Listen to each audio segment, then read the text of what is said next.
Have you ever poured out your heart in prayer, only to feel as though heaven stayed silent? You asked, but nothing changed. You hoped, but the door remained closed. The truth is this: your prayers are never unanswered.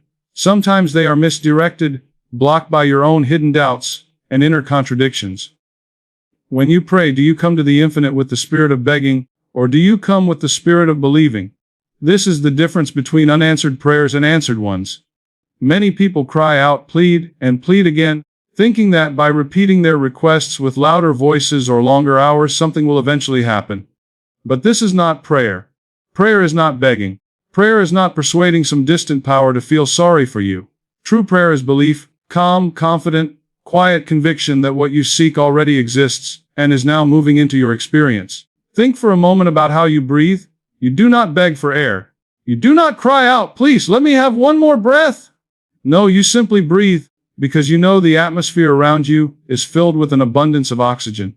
In the same way, the spiritual atmosphere around you is saturated with abundance, healing, and opportunities. You do not need to beg for them, you need only to believe and to accept. Now, here is where most people go wrong. They confuse desire with belief. Desire is wishing, hoping, longing. Belief is knowing. When you desire, you are acknowledging that you do not yet have. When you believe, you are affirming that it is already yours in the unseen. The subconscious responds not to your words but to your state of knowing. So when you pray with a begging heart, saying, please give me health, please give me prosperity, you are reinforcing the fact that you feel without those things.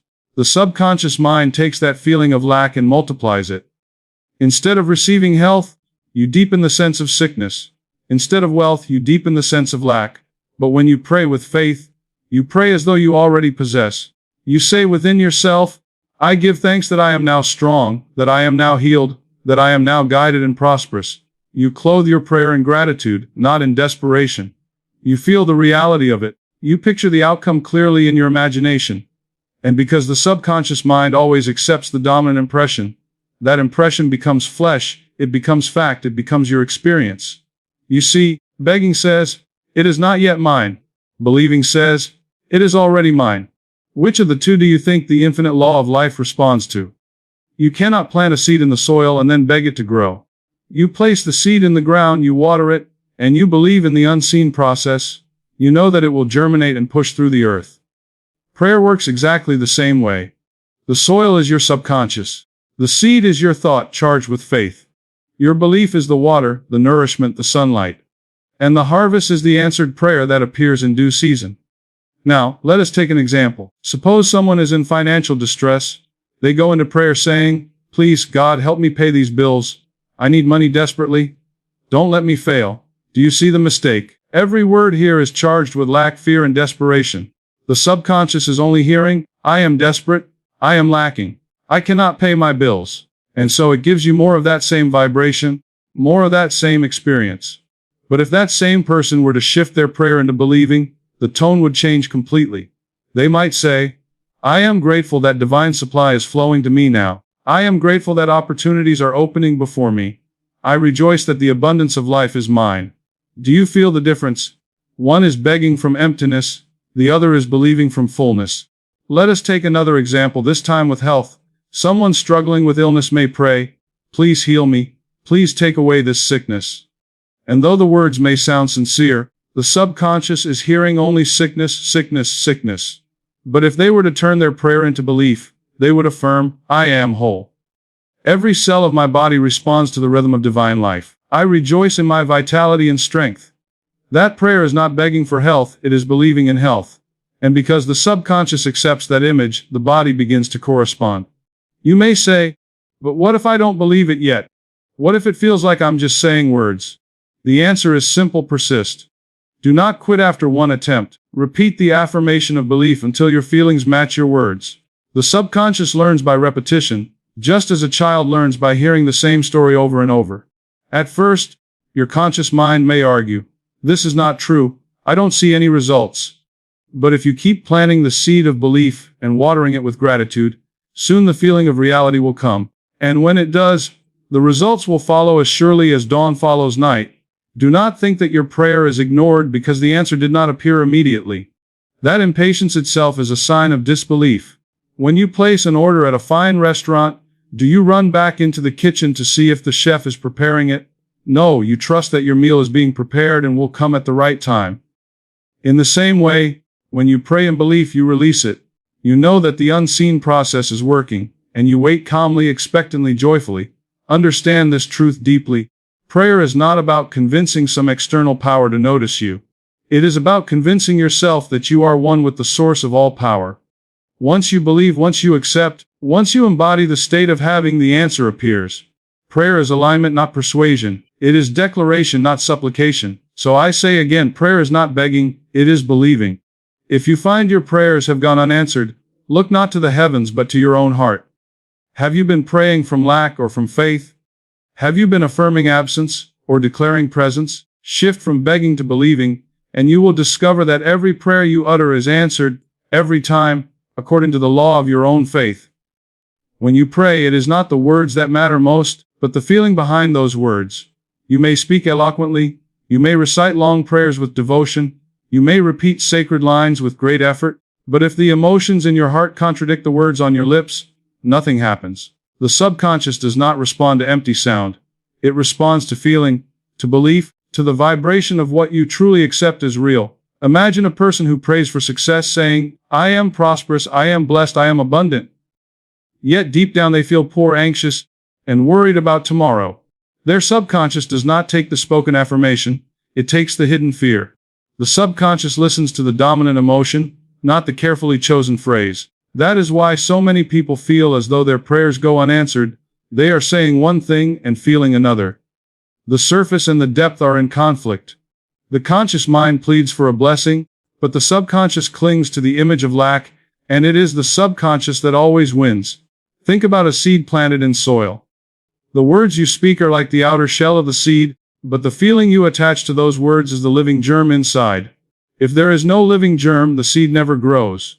So it is with prayer. Words without feeling are dead, words clothed with feeling are alive, creative, and powerful. When you say, I am healthy, but in your heart you feel fear of disease, the subconscious hears the fear. When you say, I am wealthy, but within you is anxiety over unpaid bills, the subconscious hears the anxiety. When you say, I am loved, but deep inside you feel unworthy and rejected, the subconscious hears the unworthiness. The hidden emotion cancels the spoken word. That is why I tell you, never pray with your lips alone. Pray with your heart. Pray with your imagination. Pray with the deep feeling of already being the person you long to become. Suppose you are praying for healing. Do not merely repeat, I am healed, I am healed. Instead, close your eyes, take a breath, and feel the joy of being strong again. Picture yourself walking freely, laughing, moving with energy. Hear the sound of your own voice ringing with vitality. Taste the food you enjoy, see the sunshine on your face. Let every sense be filled with the conviction that health is already yours. The words you speak are only a guidepost. The true prayer is the feeling of health already accomplished. That is the prayer the subconscious accepts, and what it accepts it creates. Or imagine praying for prosperity. Instead of chanting, I am rich, while secretly worrying about debt, rise above the worry by stepping into the feeling of abundance. See yourself receiving the check, signing the contract, shaking hands on the opportunity. Feel the satisfaction of your needs met, the joy of freedom, the excitement of generosity. When the inner feeling matches the spoken affirmation, the subconscious has no resistance. It takes the idea and runs with it, manifesting it in ways you cannot even predict. This is the reason gratitude is so powerful. Gratitude is not just a polite word, it is a deep emotional recognition that something is already yours. When you give thanks in advance, you are not only speaking words, you are generating the emotion of possession, of fulfillment. The subconscious feels that gratitude and immediately assumes the prayer has been answered. That assumption becomes the seed that grows into reality. Do you see now why many prayers are powerless? Because they are spoken mechanically, without conviction, without imagery, without feeling. The lips move, but the heart is silent. The words are repeated, but the subconscious is unconvinced. To change this, you must shift from cold words to warm feelings. You must learn to feel your way into the state you desire, to let the emotion of having already received fill your entire being. I will tell you something important. The subconscious does not distinguish between imagination and reality. It cannot say, this is only a dream, or, this is not true. Whatever you impress upon it with feeling, it takes as fact. That is why children, who play with vivid imagination, often shape their lives so quickly and naturally. They believe their inner pictures without doubt. When you learn to pray with that same childlike trust, clothing your words in genuine emotion, your subconscious will accept the prayer and bring it forth. Perhaps you wonder, how can I control my feelings if I am full of fear, doubt, or sadness? The answer is not to fight against those emotions, but to replace them with stronger ones. If you fear sickness, begin to dwell on health with such clarity that joy replaces fear. If you fear lack, dwell on abundance until gratitude overcomes worry. If you fear loneliness, dwell on love until warmth fills your heart. You cannot drive out darkness by wrestling with it. You can only drive it out by turning on the light. Your feelings are the light of your prayer, and when they shine brightly enough, no shadow can remain. Let me share with you the simple formula: whatever you want, imagine it clearly, and then feel the reality of it. Do not just say, I am successful. See the success, live in the success, rejoice in it, give thanks for it, and let the feeling saturate you until the subconscious says, yes, this is true. Then, as surely as the dawn, the conditions of your life will rearrange to reflect that belief. So remember, your subconscious accepts what you really feel, not what you casually say. Your words are the vehicle, but your emotions are the driver. Let your feelings and your words travel in the same direction. Do not affirm wealth while feeling poor. Do not affirm health while fearing sickness. Do not affirm love while clinging to rejection. Align the feeling with the affirmation, and your prayer will always be answered. Doubt is the silent thief of answered prayer. It does not come with a loud noise. It does not announce itself boldly. It creeps quietly, in whispers, in small questions, in subtle fears that you allow to linger in your mind. You may begin in faith, you may start with conviction, but if doubt takes root, it cancels the very prayer you planted. It is like planting a seed in the soil and then digging it up every day to see if it is growing. The soil never has the chance to do its work. The growth is interrupted, the process destroyed. Many people pray with great enthusiasm in the beginning. They say, I believe, I accept, I know it is done. But the next day, when they do not see immediate results, they begin to wonder, maybe it didn't work. Maybe I'm not worthy. Maybe I should try again harder this time. Do you see what is happening? The very moment they question, they uproot the seed of their prayer. Faith planted it, doubt removed it. The subconscious mind is not a judge. It does not weigh words and say, this one is better than that one. It simply accepts the dominant impression. If you affirm belief once but doubt 100 times, the subconscious takes the doubt as truth and gives you its harvest. Think about how you live in everyday life. When you order something from a trusted store, you do not wonder every hour if the delivery will come. You trust the process. You go about your day, confident that your request will arrive in due time. Why then, when you pray, do you treat the infinite with less trust than you treat a human store? If you truly believed, you would not doubt. You would know that your order has been placed in the great warehouse of life and is already being prepared for delivery. Doubt shows up because people mistake delay for denial. They pray, but when the result does not appear in the next hour or the next day, they think the answer is no. They forget that every seed has its appointed season, every flower its time to bloom. You cannot rush the oak tree to sprout in an instant. You cannot demand the sun to rise before dawn. Life has its rhythms, and so does answered prayer. The unseen processes are at work, even when you see nothing with your physical eyes. To doubt in that waiting period is to undo the work that was already begun. I once spoke with a man who prayed for healing of a long-standing condition. At first, he affirmed his wholeness daily. He imagined himself strong and free. But after a week, when his symptoms had not changed, he began to say, perhaps this doesn't work for me. Perhaps I am different. His doubt grew stronger than his faith, and soon he gave up. But another man in a similar condition persisted. Though the body gave no outward sign, he held firm inwardly. He said, I know the healing is happening now. I know the divine life is flowing through me. I refuse to be moved by appearances. He planted the seed and never dug it up, and in time his body reflected the faith he held within. One man's doubt canceled his prayer. The other man's persistence fulfilled it. Do you see the difference? It is not that one was chosen and the other rejected. It is not that one was worthy and the other unworthy. It is that one stood firm and the other wavered. The law of mind is impartial. It delivers to you not what you sometimes believe, but what you consistently accept. Now, understand this. Doubt is natural to the conscious mind. The conscious mind likes to analyze, to reason, to question. It says, I will believe it when I see it. But prayer does not work that way. Prayer is believing first and then seeing. If you let your conscious doubts dominate, you block the door to the subconscious. You must learn to silence the chatter of doubt and feed the certainty of faith. This is why repetition is so vital. Each time you affirm the truth of your prayer, you weaken doubt's grip. Each time you hold the image of your answered prayer, you starve doubt of its fuel.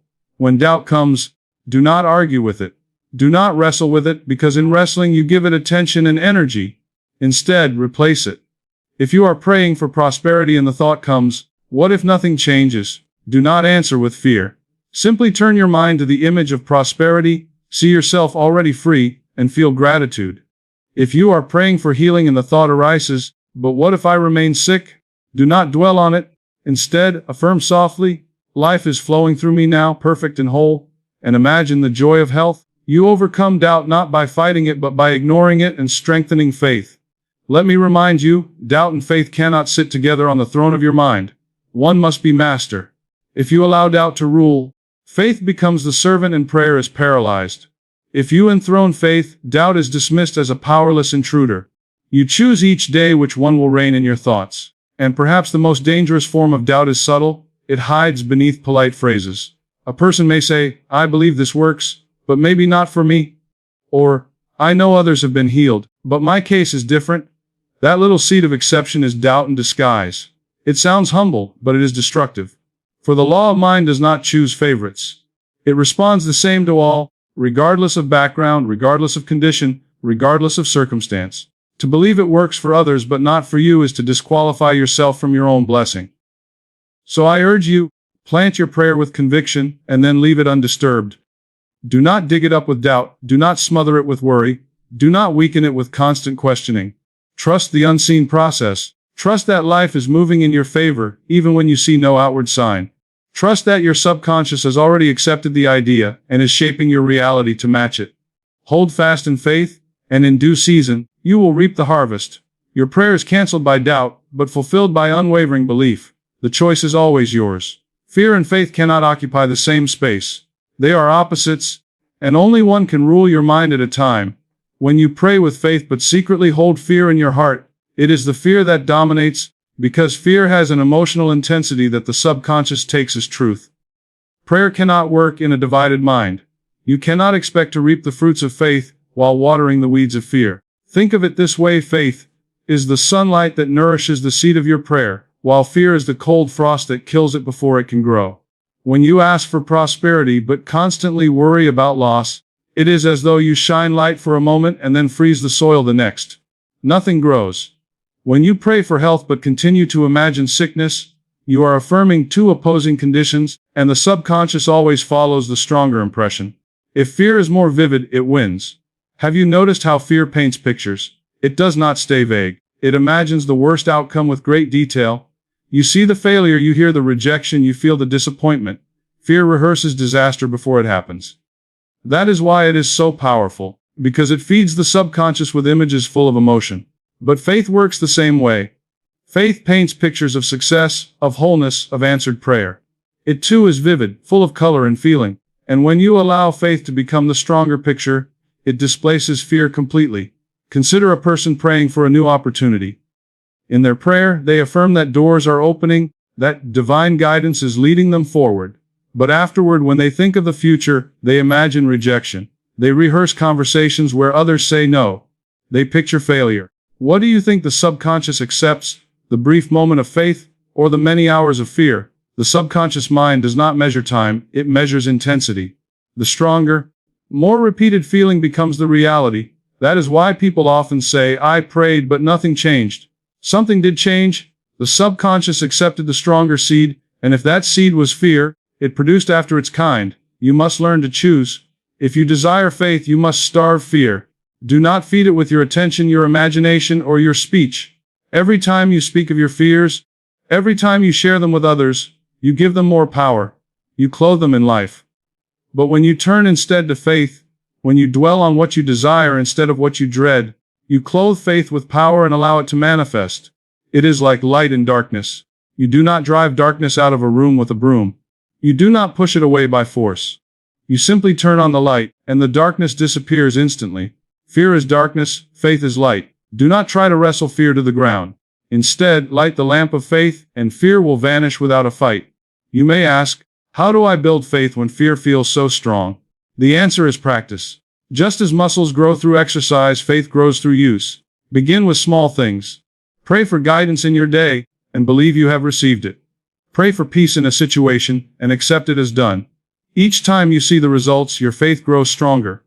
With practice, faith becomes a habit, and fear loses its grip. Another way is through imagination. If fear paints pictures of failure, then deliberately paint pictures of success. See yourself already living in the answered prayer. Hear the words of congratulations.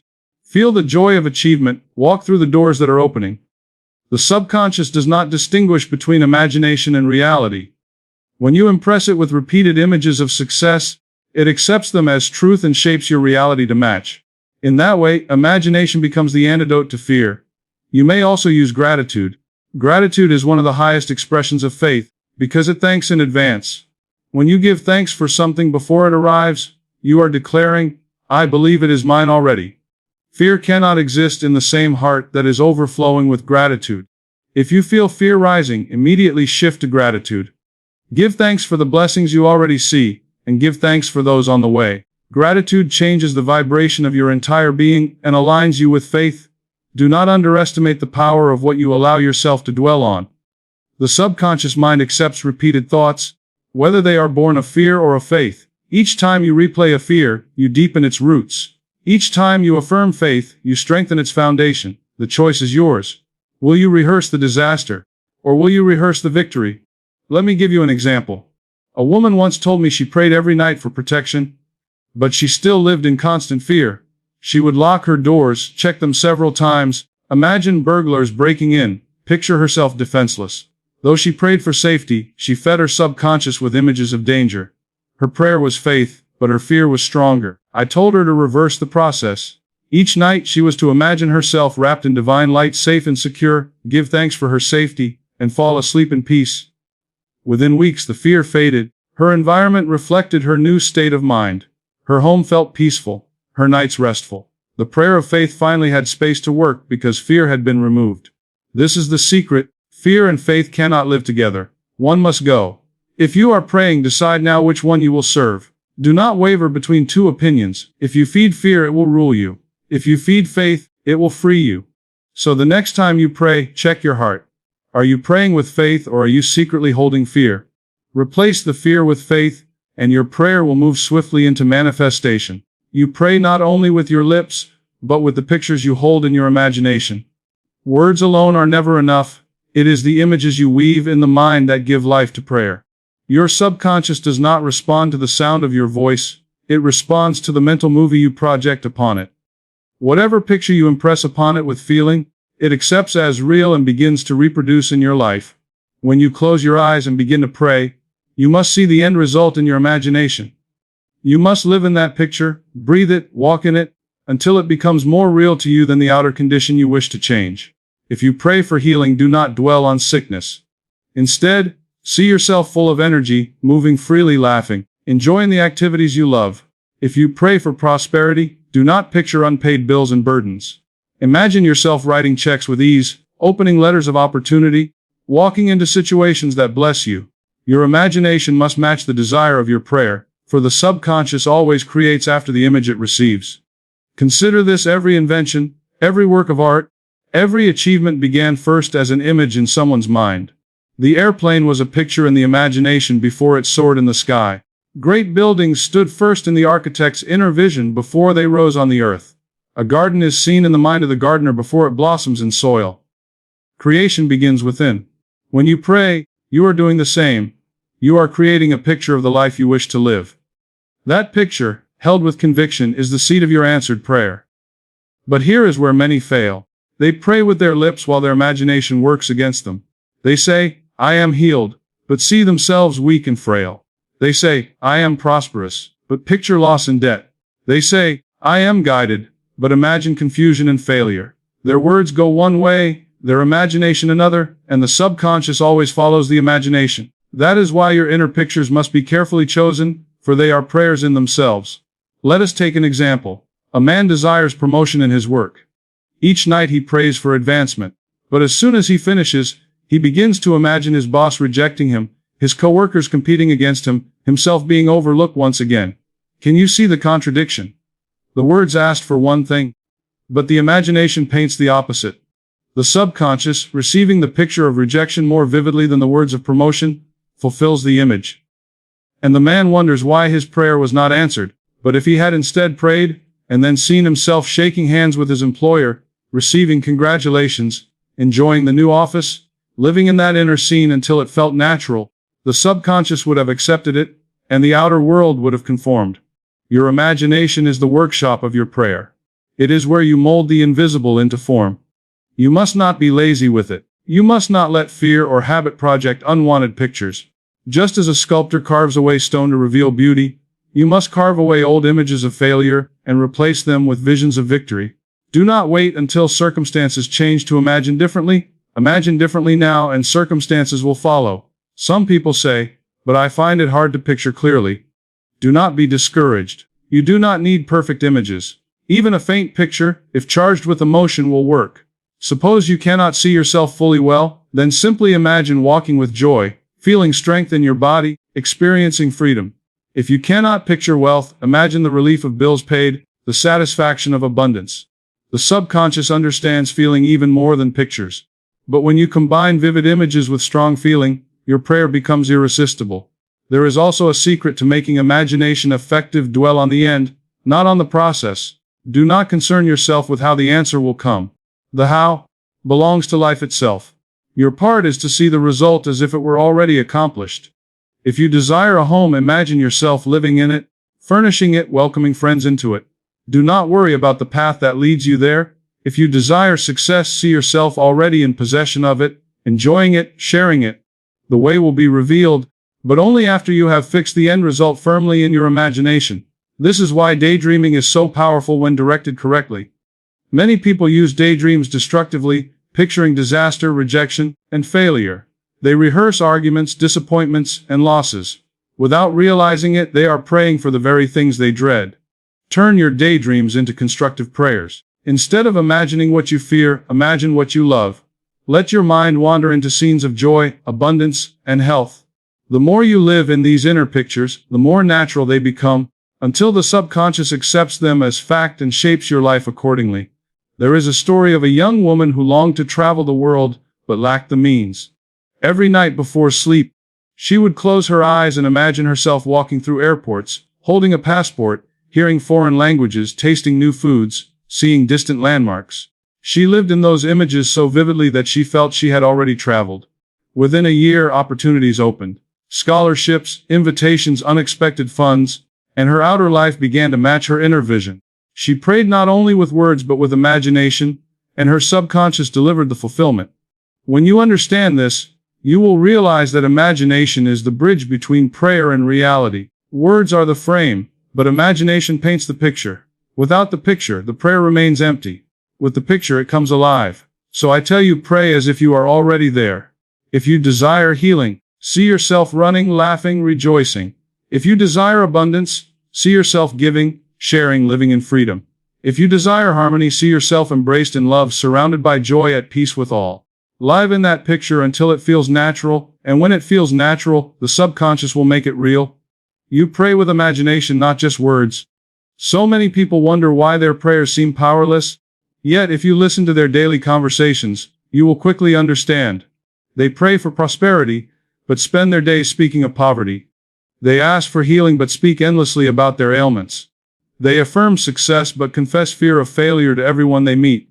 This is what I mean when I say contradictory thoughts block results. You cannot move forward if one foot is pressing the gas and the other is pressing the brake.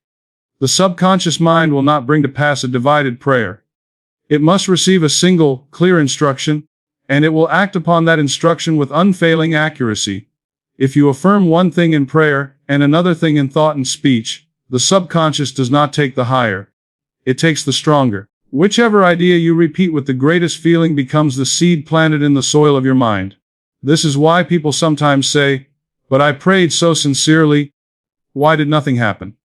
The answer is that their prayer was one small impression, while their daily doubts and complaints were 1,000. The subconscious weighed the balance and accepted the dominant thought. Imagine a farmer planting seeds of wheat in the ground, but each day scattering weeds on top of the soil. Would he expect a harvest of pure wheat? No, the weeds would choke the crop. In the same way, your prayer is the seed of wheat, but your contradictory thoughts are the weeds. If you want a harvest of answered prayer, you must stop planting weeds. Your words, your inner dialogue, your daily focus must agree with the seed you planted in prayer. Think of the man who prays for health but spends the rest of the day declaring to others, "I am sick, I am weak, I am tired." His subconscious does not hear the prayer of faith once spoken. It hears the repeated confession of sickness over and over again. Or the woman who prays for prosperity but constantly says, "I can't afford this, money never comes my way, life is unfair." What picture is she reinforcing? Not prosperity but lack. The subconscious does not argue with you. It does not say, "But last night you asked for abundance." It simply accepts the repeated image of poverty and multiplies it. This is why you must become watchful of your own words and thoughts. Every word is a seed. Every thought is a prayer. Your subconscious is always listening, always recording, always creating. It cannot be deceived by what you say in a moment of ritual. It responds to what you consistently dwell upon. If your prayer is to be answered, then everything within you must be aligned with it.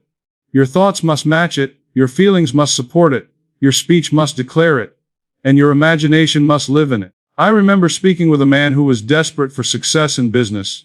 He prayed fervently for opportunity, yet he constantly spoke of how difficult the economy was, how unfair the competition was, how little chance he had. His very words betrayed his prayer. He was asking for one thing while affirming another. I told him to begin changing his speech. Instead of repeating lack, he was to affirm, "Life is opening new doors for me. I am guided, prospered, and blessed." At first it felt unnatural to him, but as he persisted, his words began to change his feelings. Soon he noticed his imagination filling with new ideas, his actions becoming bolder, and opportunities appeared where he least expected. When his words and his prayer agreed, the subconscious brought forth the result. Contradiction is like static on a radio. You may have a strong signal, but the static distorts the message. Your prayer is the signal, your contradictory thoughts are the static. If you wish to hear clearly, you must tune out the interference. This means eliminating words of defeat, rejecting inner pictures of failure, and replacing them with the harmony of what you truly desire. The clearer the signal, the faster the result. Some say, "But I cannot control every thought that passes through my mind." That is true. Thoughts may come like birds flying overhead, but you need not let them build nests in your hair. A negative thought may arise, but you need not dwell on it. When it comes, replace it. If a thought of sickness appears, affirm health. If a thought of lack arises, affirm abundance. If fear whispers, answer with faith. In this way, you starve the contradictions and feed the prayer until it becomes dominant. You must also be careful with idle words. People often speak carelessly, joking about misfortune, repeating phrases of defeat without realizing they are planting seeds. The subconscious takes no joke. It accepts the word as fact if it is spoken with feeling. Never say, "I am always unlucky," or "I never get what I want." Such phrases, though casual, are destructive prayers. Guard your speech, for your words are creative. Speak only that which you wish to see manifest. Let your mind, your words, and your feelings march together in harmony. When you pray for healing, think health, speak health, imagine health. When you pray for prosperity, think abundance, speak abundance, imagine abundance.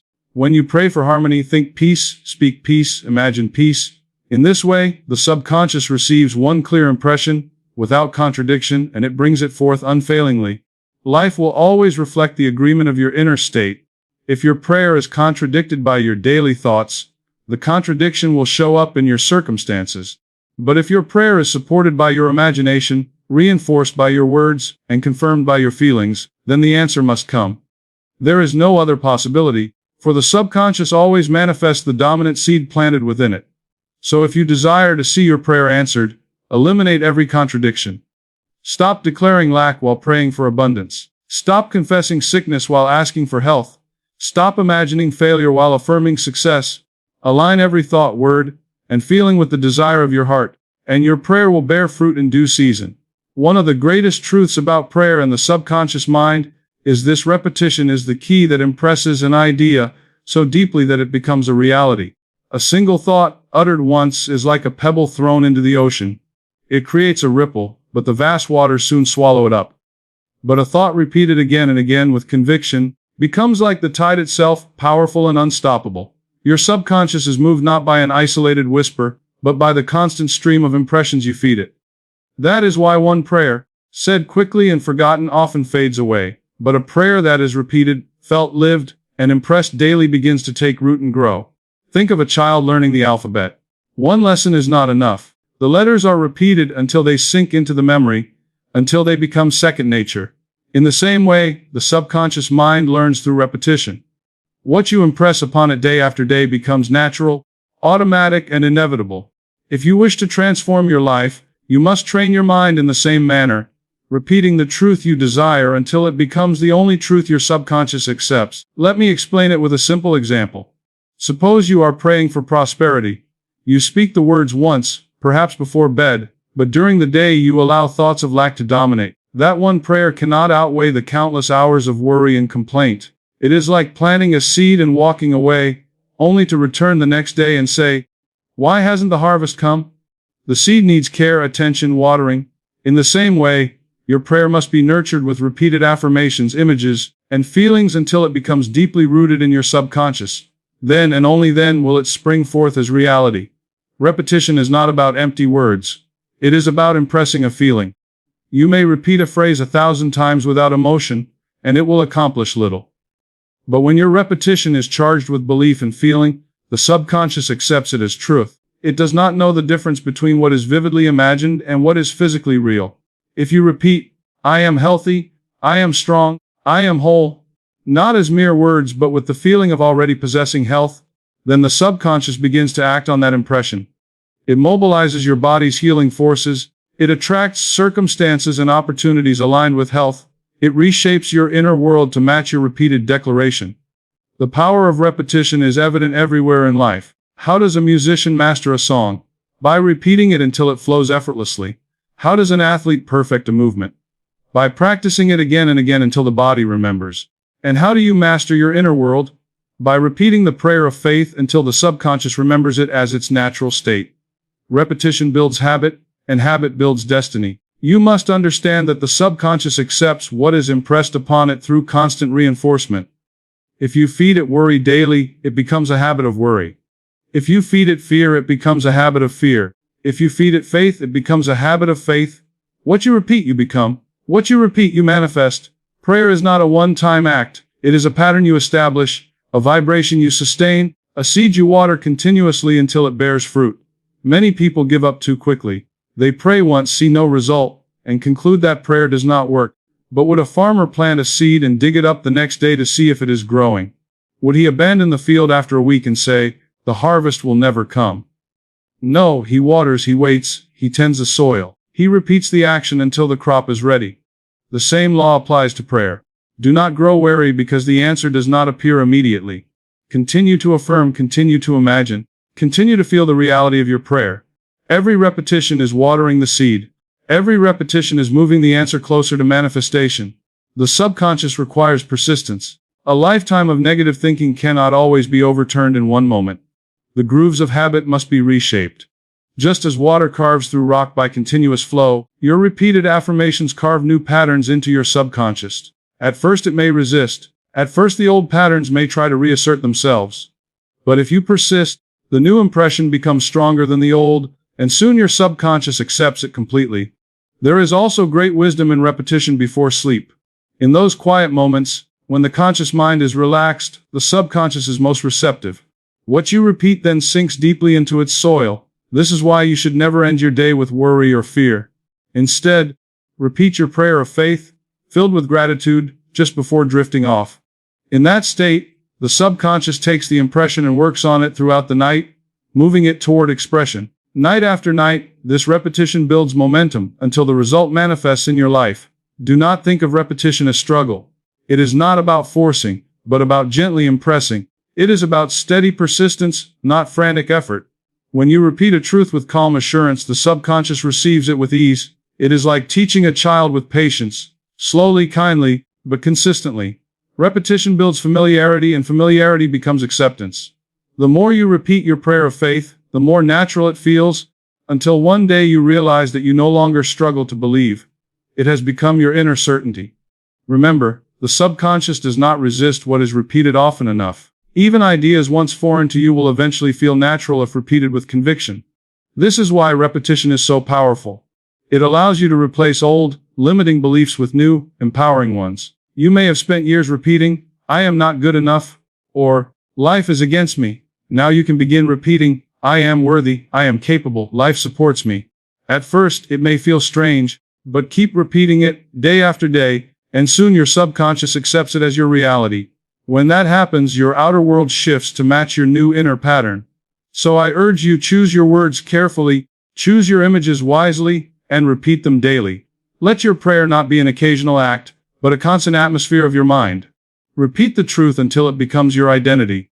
Repeat the prayer until it becomes your belief. Repeat the vision until it becomes your world. The law is simple and certain: the subconscious responds to repetition. Every time you repeat your prayer of faith, you are engraving it deeper, watering it further, moving it closer to manifestation. Persist in this, and no power in the world can keep it from you. Repetition is the bridge between your desire and its fulfillment. There is a key that unlocks the heart of prayer, and that key is gratitude. Gratitude is more than polite words or a social habit. It is a deep inner recognition of the good that already exists and the good that is on its way. Gratitude transforms the atmosphere of your mind. It shifts you from longing to receiving, from doubt to certainty, from struggle to peace. It is the secret fragrance that gives life to your prayer and opens the doors to blessings that were waiting all along. When you give thanks, you are affirming that what you seek is already yours in the unseen. You are no longer praying from a place of lack, but from a place of abundance. You are not saying, "Please give me this," but instead, "Thank you that it is already given." The subconscious mind receives that gratitude as evidence of reality, and it sets in motion the circumstances to bring your gratitude into visible expression. The grateful heart is magnetic. It draws more of what it rejoices in. Think for a moment about how you feel when someone thanks you sincerely. You feel valued, uplifted, and eager to give again. Now consider the subconscious mind and the infinite power that responds to it. Gratitude is the vibration that acknowledges the gift, and that acknowledgement invites more.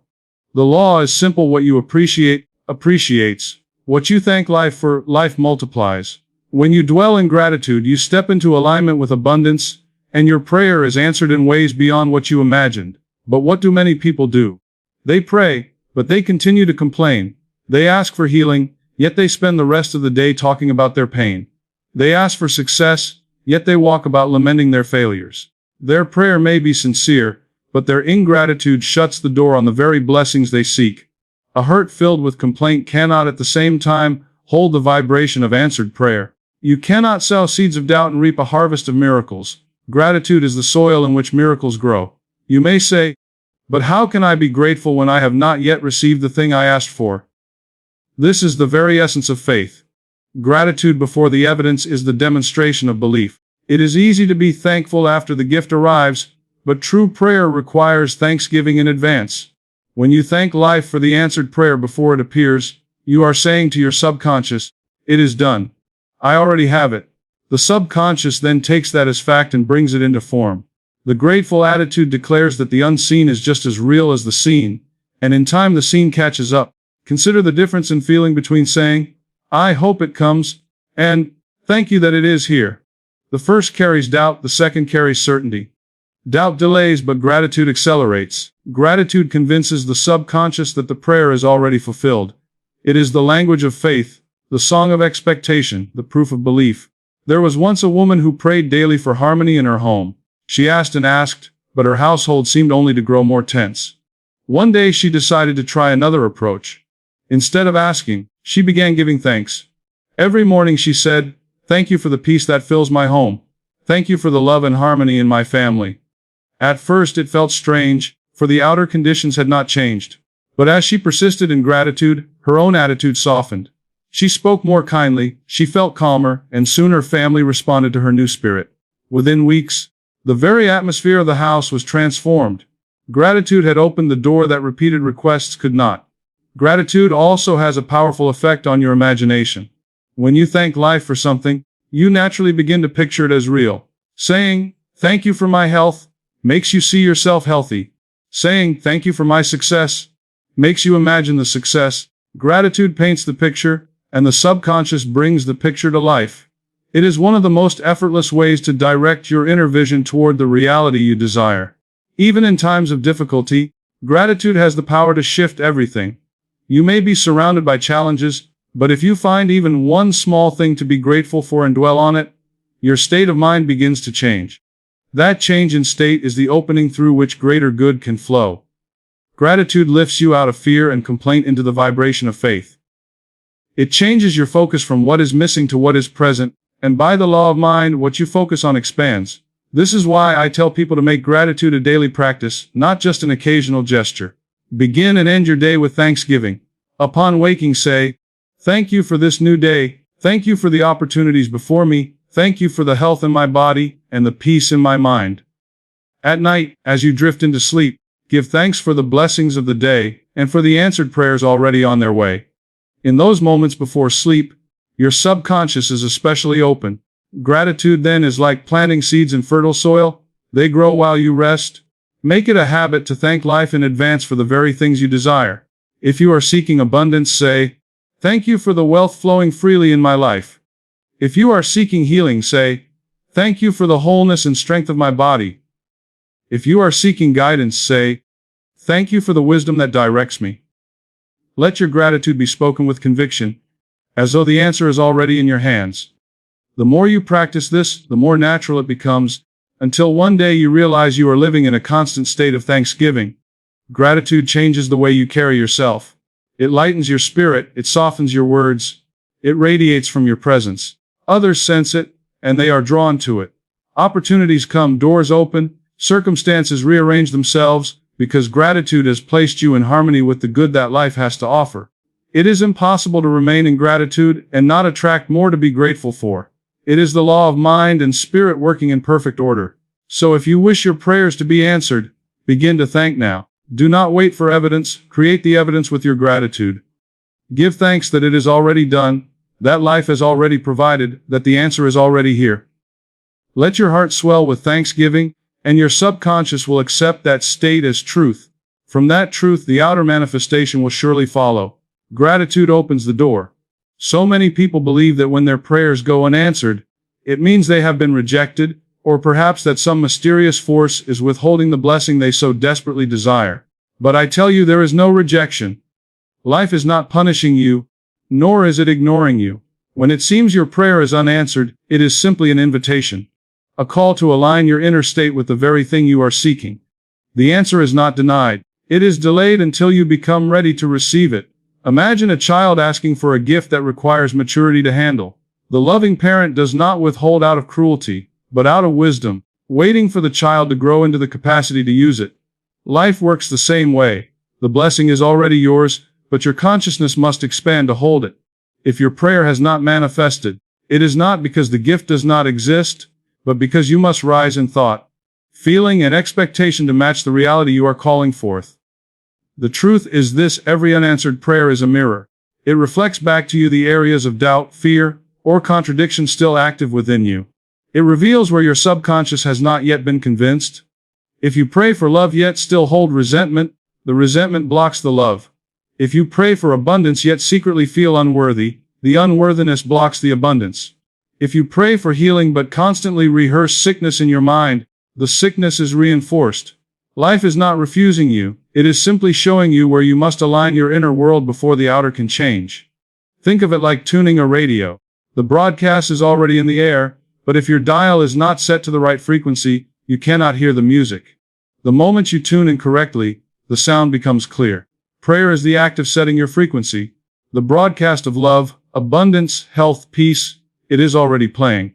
But if your inner state is tuned to fear, doubt, or negativity, you miss the signal. What feels like silence is not absence, it is misalignment. And here lies the beauty: every unanswered prayer is an opportunity to grow, to elevate, to refine. Instead of asking, "Why hasn't it happened?"